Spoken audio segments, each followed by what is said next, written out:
High, আমি সৃজনী। আমার একটা ছোট্ট মিনি ব্লগে তোমাদের সকলকে ওয়েলকাম। এখন আমাদের ফিটনেস উইক চলছে, তো প্রতিদিন আমাদের এখন ড্রাই ফ্রুটস দিয়ে যায়।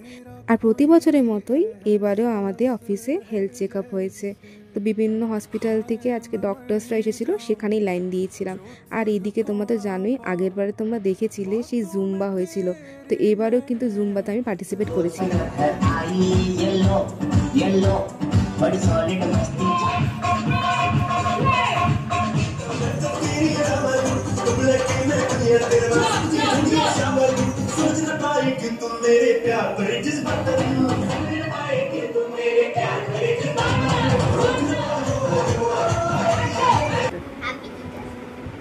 Thank you. আর তার পরের দিনই ছিল টিচার্স ডে। তো আমার স্টুডেন্ট আমাকে তার আগের দিনই গিফট দিয়ে দিয়েছে।